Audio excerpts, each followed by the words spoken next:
Ngayon, ating pag-aaralan ng malaliman ang panalangin na itinuro sa atin ng Panginoon, ang panalangin ng Ama namin. Higit pa sa isang simpleng pag-uulit ng mga salita, ang panalangin ito ay isang makapangyarihang instrumento espiritual na maraming tao ang hindi lubusang nauunawaan. Bawat linya ay maingat na pinili ni Jesus upang ihayag ang malalalim na lihim at mag-alok ng isang malapit na koneksyon sa ating Ama. Napapansin ko na maraming tao ang nagdarasal nito araw-araw nang hindi alam ang tunay na kahulugan nito. Hindi nila nauunawaan ang kapangyarihan sa likod ng bawat salita at hindi nila maisip na sa pamamagitan nito maaari kang makapagpausad ng mga bundok.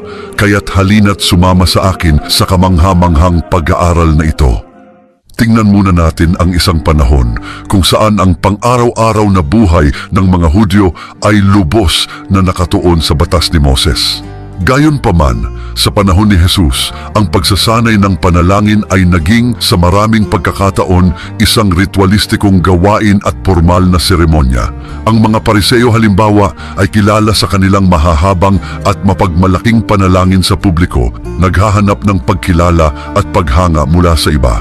Si Jesus na nasa kanyang banal na misyon kasama ang kanyang mga alagad ay pinuna ang mga gawaing ito na binibigyang diin ang pangangailangan ng katapatan at pagpapakumbaba sa panalangin. Sa Mateo Kabanata 6, Talata 5, sinabi niya, "At kapag ikaw ay mananalangin, huwag kang maging gaya ng mga mapagpaimbabaw sapagkat iniibig nila ang manalangin na nakatayo sa mga sinagoga at sa mga kanto ng mga lansangan upang makita ng mga tao." Katotohanang sinasabi ko sa inyo, tinanggap na nila ang kanilang gantimpala. Sa ganitong kalagayan ng pagkukunwari at formalismo, nagsimula si Jesus na turuan ang kanyang mga alagad tungkol sa tunay na kahulugan ng panalangin. Gusto niya na ang mga tunay na tapat sa Diyos ay hindi lamang basta inuulit ang mga salita para magpakitang gilas o dahil naturuan silang gawin ito mula pagkabata. Hindi, gusto niya na ang kanyang mga alagad at ang mga tao noong panahon iyon ay magkaroon ng isang tunay na pakikipag-ugnayan sa kanilang Ama, isang koneksyon. At kaya nagsimula ang lahat ng madalas na magretiro si Jesus sa mga tahimik na lugar upang manalangin na nagpapakita ng kahalagahan ng personal at tapat na pakikipag-ugnayan sa Diyos. Ang mga alagad na humanga sa lalim at kasimplihan ng mga panalangin ni Jesus ay naramdaman ang pangangailangan na matutong manalangin sa isang paraang mas makahulugan at makapangyarihan. Sa Lucas Kabanata 11, Talata 1, mababasa natin na isa sa mga alagad ni Jesus ang nagsabi sa kanya, "Panginoon, turuan mo kaming manalangin gaya ng pagturo ni Juan sa kanyang mga alagad." Ang kahilingang ito ay nagpapakita ng hangarin ng mga alagad na makipag-ugnayan sa Diyos ng mas malalim at tapat na sinusunod ang halimbawa ni Jesus. Si Jesus na laging handang magturo at gumabay sa kanyang mga tagasunod ay tumugon sa kahilingang ito ng praktikal at direkta. Itinuro niya ang panalangin ng Ama namin ayon sa Mateo Kabanata 6, Talata 9 hanggang 13, sa panahon ng sikat na sermon sa bundok na nagsisimula sa ganito, "Ama namin, sumasalangit ka, sambahin ang ngalan mo." Ngunit, higit pa sa isang malakas na pakikipag-ugnayan sa Diyos sa panalangin na ito, ang kanyang mga salita ay tiyak, itinatago ang isang malaking kahulugan at kasunod na kapangyarihan sa bawat isa sa kanila. Kapag itinuro ni Jesus na simulan natin ang panalangin sa Ama namin, sumasalangit ka, inaanyayahan niya tayo sa isang pagkakaroon ng mas malapit na ugnayan sa Diyos na noon ay revolusyonaryo para sa panahon iyon at minsan para sa maraming tao hanggang sa kasalukuyan. Sa lumang tipan, kadalasan ang Diyos ay nakikita bilang isang malayong nilalang, kamangha-mangha at mahirap maabot. Ang mga tao ay lumalapit sa kanya ng may takot, paggalang, ngunit may kaunting pagkalayo rin.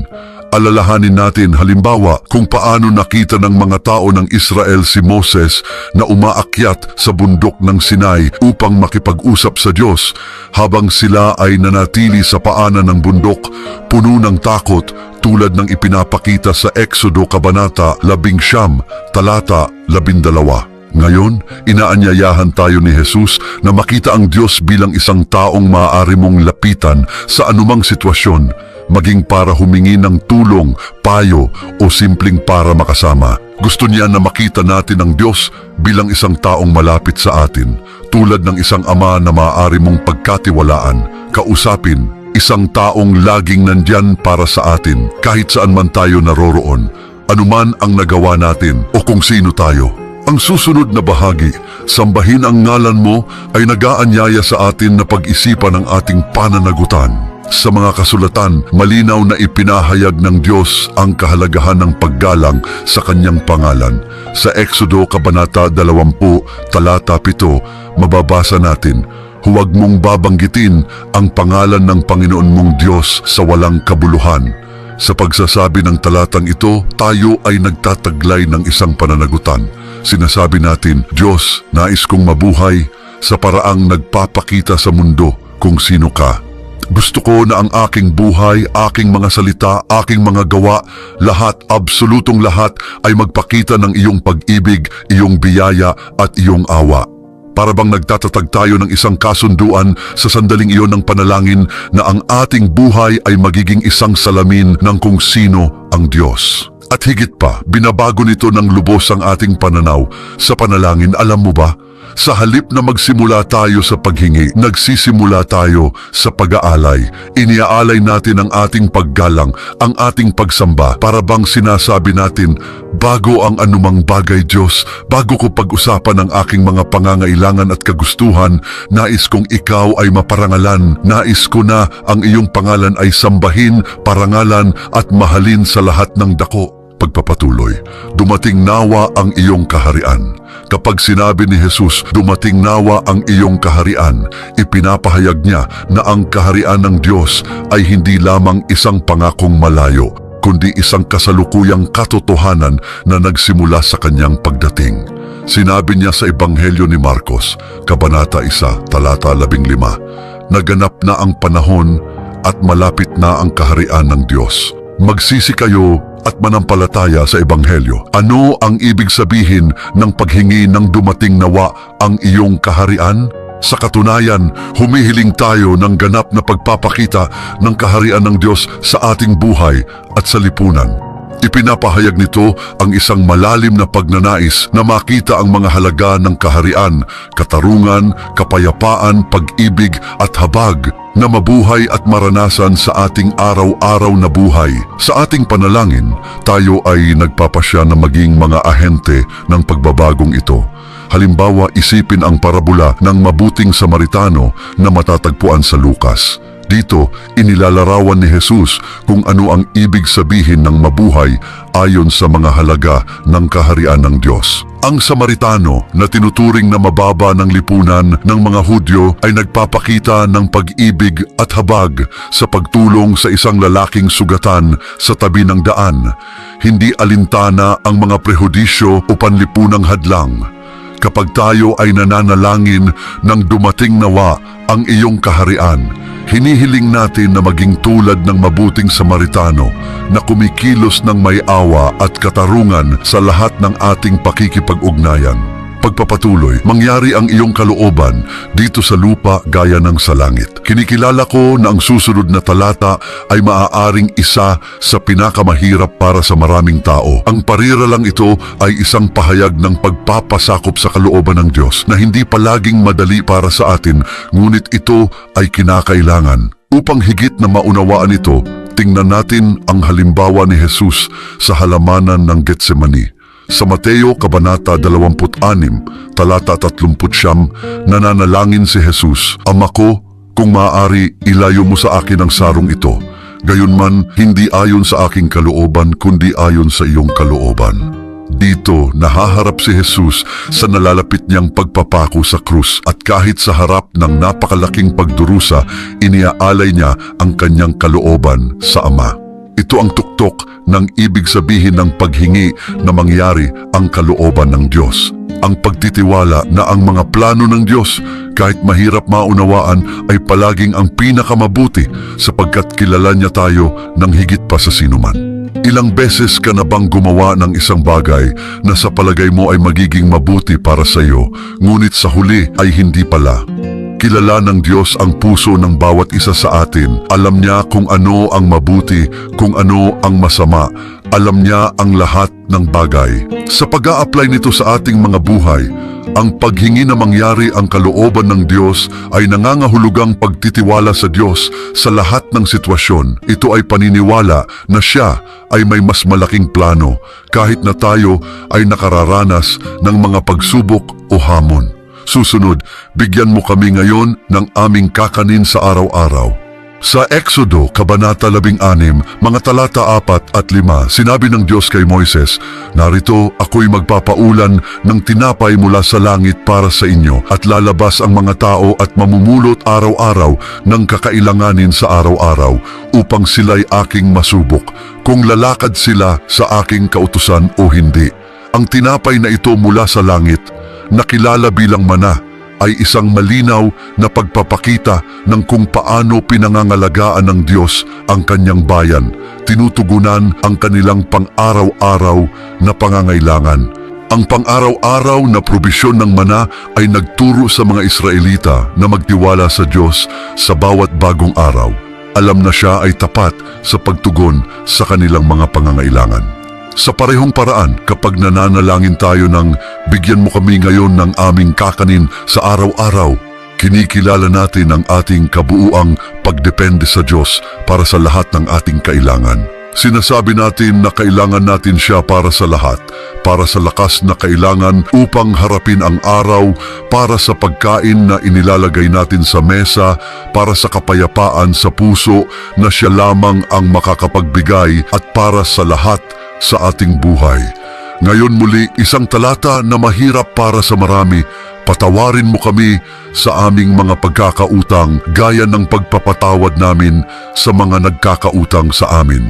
Noong lumang tipan, ang kapatawaran ay karaniwang kaugnay sa mga sakripisyo at partikular na mga ritual para sa pagtubos ng mga kasalanan.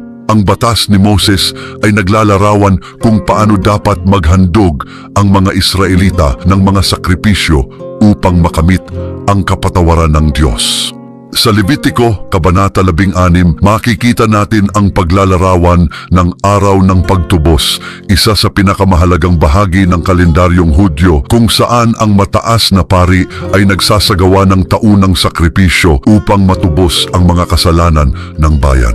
Ipinapakita nito kung paano tiningnan ang kapatawaran ng Diyos bilang isang bagay na nangangailangan ng mahigpit na proseso at tuloy-tuloy na mga sakripisyo. Ngunit ngayon, tinuturuan tayo ni Jesus na maaari tayong lumapit ng direkta sa Diyos upang humingi ng kapatawaran nang hindi na kailangan ng mga hayop na sakripisyo, dahil Siya mismo ang magiging huling sakripisyo para sa ating mga kasalanan. Kaya, ang paghingi ng kapatawaran para sa ating mga pagkakautang ay ang pagkilala na tayong lahat ay mga makasalanan at kailangan natin ang biyaya ng Diyos. Ngayon, tulad ng pagpapatawad namin sa mga nagkakautang sa amin, ang parabola ng aliping walang pag-awa ay malinaw na nagpapakita ng kahalagahan ng pagpapatawad. Sa kwentong ito, tinanong ni Pedro si Jesus kung ilang beses niyang dapat patawarin ang kanyang kapatid at sumagot si Jesus hanggang 70 ulit na 7. Pagkatapos ay isinalaysay ni Jesus ang parabola ng isang alipin na sa kabila ng pagkakaroon ng napakalaking utang na pinatawad ng kanyang Panginoon ay tumangging patawarin ang isang maliit na utang ng isa pang alipin. Nang malaman ng Panginoon ang kawalan ng habag ng alipin, binawi niya ang kapatawaran at ibinigay siya sa mga tagapahirap. Ang aral dito ay malinaw kung paanong tayo ay pinatatawad ng Diyos ng sagana. Dapat nating ipakita ang parehong pagpapatawad sa iba. Ang pagpapatawad ay hindi madali at madalas itong nangangailangan ng patuloy at sinadyang pagsusumikap. Gayunpaman, ito ay nagpapalaya. Kapag tayo ay nagkimkim ng galit, tayo mismo ang nasasaktan. Naalala ko ang isang panahon na may kinikimkim akong galit sa isang partikular na tao at malinaw kong naaalala kung paano ito patuloy na nakakasama sa akin. Dahil dito sa pagpili nating magpatawad, isinusuko natin ang karapatan sa paghihiganti at hinahayaan natin ang Diyos na pagalingin ang ating mga sugat. Ngayon, tignan natin ang bersikulong at huwag mo kaming ihatid sa tukso na sumasalamin sa pag-unawa sa ating kahinaan bilang tao. Tinuturuan tayo ni Jesus na manalangin na hilingin sa Diyos na tayo'y ilayo sa mga patibong na ito. Ito'y isang pag-amin na kung tayo lamang, tayo'y mahina at kailangan natin ang lakas ng Diyos upang mapaglabanan ang mga tukso. Isang makapangyarihang halimbawa mula sa Biblia na naglalarawan sa kahilingang ito ay ang tukso kay Jesus sa disyerto. Sa Mateo Kabanata 4, mga bersikulo 1 hanggang 11, nababasa natin na si Jesus matapos mag-ayuno ng 40 araw at 40 gabi ay tinukso ng dyablo. Inalok ng dyablo si Jesus ng 3 tukso. Gawing tinapay ang mga bato upang mapawi ang kanyang gutom. Tumalon mula sa tuktok ng templo upang patunayan ang kanyang kapangyarihang banal at sambahin si Satanas kapalit ng lahat ng kaharian sa mundo. Tinanggihan ni Jesus ang bawat isa sa mga tukso tumutugon sa salita ng Diyos. Ipinakita niya na ang tunay na lakas upang mapaglabanan ang tukso ay nagmumula sa pananampalataya. Ang ikalawang bahagi, kundi iligtas mo kami sa masama, ay isang kahilingan para sa proteksyon laban sa kasamaan na nasa paligid natin. Sa espiritual na mundo, tulad ng inilarawan sa Biblia, mayroong patuloy na labanan sa pagitan ng mabuti at masama. Ang Apostol Pablo sa mga taga-Efeso, Kabanata 6, bersikulo 12, ay nagsusulat, sapagkat ang ating pakikibaka ay hindi laban sa laman at dugo, kundi laban sa mga pamunuan, laban sa mga kapangyarihan, laban sa mga tagapamahala ng kadiliman ng sanglibutang ito, laban sa mga hukbong espiritual ng kasamaan sa sangkalangitan. Ipinapakita nito na tayo'y nasa isang espiritual na labanan at kailangan natin ang proteksyon ng Diyos upang magtagumpay. Ngayon, upang tapusin natin ang interpretasyon ng Ama namin, mayroon tayo ang sapagkat sa iyo ang kaharian at ang kapangyarihan at ang kaluwalhatian magpakailanman. Amen. Kapag sinasabi natin, sapagkat sa iyo ang kaharian, kinikilala natin na ang Diyos ang soberano ng buong sanilikha. Noong sinaunang panahon, ang konsepto ng kaharian ay kadalasang nauugnay sa pamahalaang panglupa at sa autoridad ng isang hari. Gayunpaman, ipinahayag ni Jesus na ang tunay na kaharian ay sa Diyos, isang kahariang espiritual at walang hanggan na lampas sa anumang kapangyarihang panglupa. Ang susunod na bahagi, ang kapangyarihan, ay binibigyang diin na ang Diyos ay hindi lamang namamahala kundi may lubos na kapangyarihan upang isakatuparan ang kanyang kalooban. Sa buong Biblia, makikita natin ang mga pagpapakita ng kapangyarihan ng Diyos. Mula sa paglikha ng mundo sa Henesis, kung saan nagsalita ang Diyos at ang mga bagay ay nagkaroon ng buhay, hanggang sa mga himalang ginawa ni Jesus tulad ng pagpapagaling sa mga may sakit at pagkabuhay ng mga patay. Sa mga taga-Efeso, Kabanata 3, bersikulo 20, isinulat ni Pablo, ngayon sa kaniya na makakagawa ng higit na sagana kaysa sa lahat ng ating hinihingi o iniisip ayon sa kapangyarihang gumagawa sa atin. Sa wakas, ang kaluwalhatian magpakailanman ay isang pahayag na ang lahat ng karangalan at papuri ay para sa Diyos magpakailanman. Sa awit 115, bersikulo 1, nababasa natin, hindi sa amin Panginoon, hindi sa amin, kundi sa iyong pangalan ng kaluwalhatian alang-alang sa iyong pag-ibig at katotohanan. Si Jesus sa kanyang ministeryo ay palaging ibinibigay ang kaluwalhatian sa Diyos Ama. Kapag gumawa siya ng mga himala, madalas siyang nagpapasalamat sa Diyos bago kumilos, ipinapakita na ang lahat ng kapangyarihan at kaluwalhatian ay nagmumula sa Ama. At tinatapos natin sa Amen.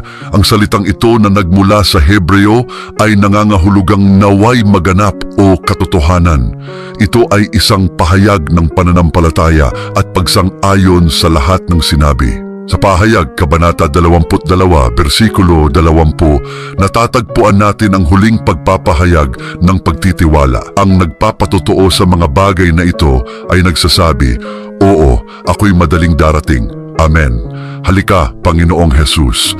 Ang Amen ay nagtatatak ng ating panalangin, pinagtitibay ang ating paniniwala at hangarin na makita ang kalooban ng Diyos na matupad sa ating mga buhay. Ngayon na natapos na natin, maaring magtanong ka, ngunit okay, ano ang nakatagong kapangyarihan ng Ama namin?